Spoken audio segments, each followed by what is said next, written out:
last little bit here. Let's kick it on down to Columbia, Missouri.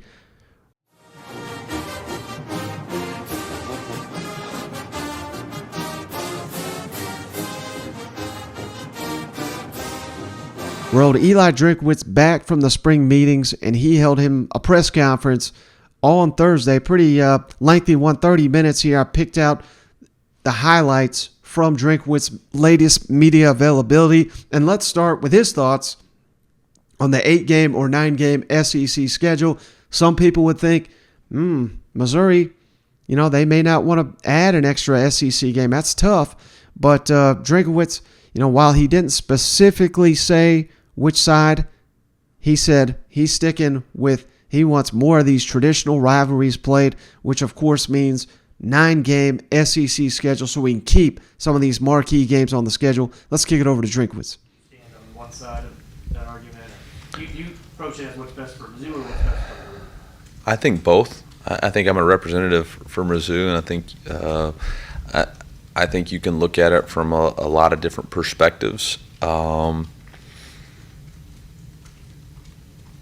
I have my opinions on which one I believe is best. I do believe that one of the things that makes the Southeastern Conference so unique and special is the tradition and pageantry of the games and the long-standing rivalries that we have outside of even particularly Mizzou. And I understand maybe a little bit more now being at Mizzou and not playing a consistent rivalry with a long-term team, whether that was be Kansas or Illinois, and the disruption that causes to the fan base, and now trying to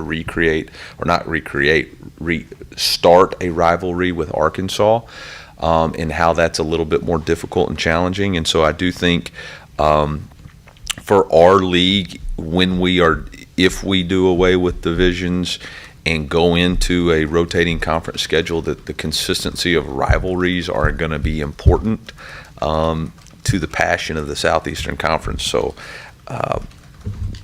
that would be my stance on. I think it's important to do that. You can read between the lines on which one that means I would support, but I do think that we have to be careful of getting away from playing consistent games in our conference that mean so much to our fan bases.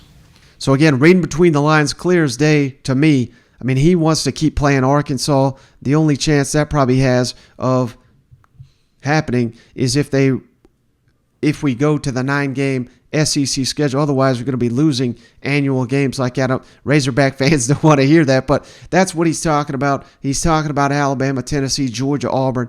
That's what makes the SEC great. That's his opinion, though. And again, the coaches don't get to vote on this. The school presidents do. But I hope he's relaying that message to the president down there in Missouri.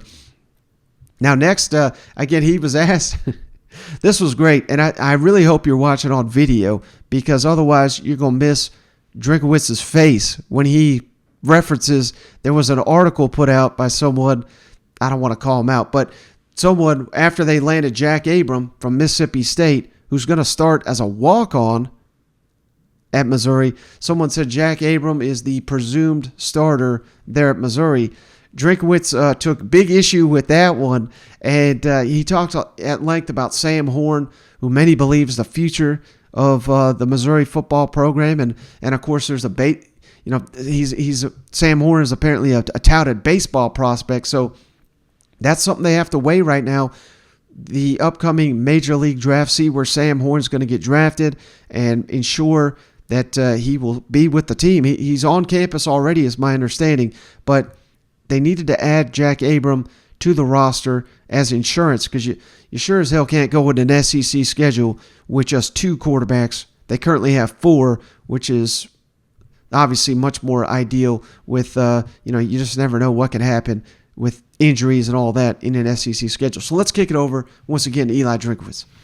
Yeah, I think, and I've been very consistent on saying this, I thought Brady Cook and Tyler Macon both had good springs, and us looking at a potential transfer quarterback was really no slight on them. It was more there's one thing that neither one of those guys can change, and it's the amount of experience they have playing college football. And so, in our first 6 games, we have 3 on the road at Kansas State, at Auburn, at Florida. And the only the best teacher is experience. And so in those situations, having an experienced quarterback was something that, was important and something that we were looking for. So Jack provides us that experience and accountability and understanding of what those environments are. But by no means is that, I saw a headline that he was the presumed starter. I think that was a presumed headline. That is not the case at all. It's an open competition. I think with the, we're very excited about Sam, and I think I've been very clear since the start of spring that I would not name a starter until Sam Horn had the opportunity to compete for that position. And that is ongoing and starting right now as he's been on campus, and we've been able to utilize OTAs, individual skill instruction, we are calling OTAs, and allow him to get up to speed. And so we're doing that right now.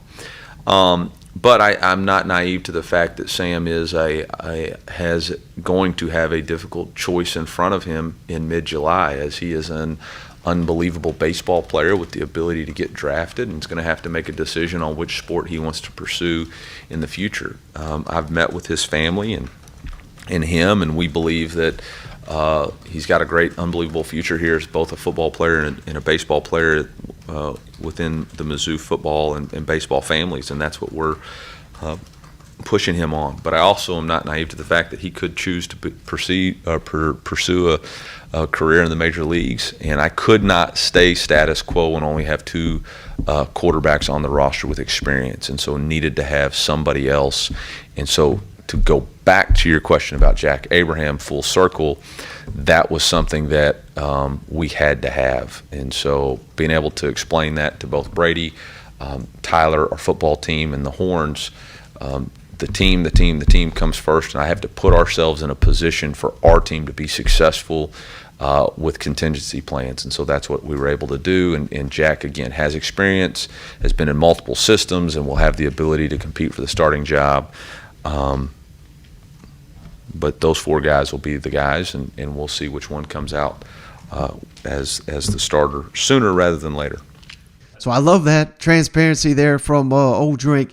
And then last thing here, I just thought this was great. I didn't put any credit to this. I didn't even want to bring it up, to be honest with you. But there was some message board rumors and all this that Drinkwitz is, kind of frustrated with Missouri and eyeing to leave the program. This is the same guy that you see him at all these Missouri events, and he's hooting and hollering, and he just had the best recruiting class in program history.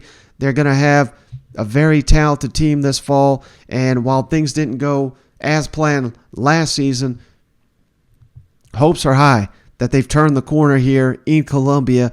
And I just thought Missouri fans would truly appreciate Drinkwitz's message here to close out his presser on doing everything he can to make Missouri a championship program. And just all the things have changed significantly since when he got this job, and how he's better suited to lead the Missouri program after being in that seat for 2 years. Yeah, I would say this. I'm more prepared today to be the head coach of the University of Missouri than I was 2 years ago when I took this job. And that was because of the experiences that I've been through in the past 2 years.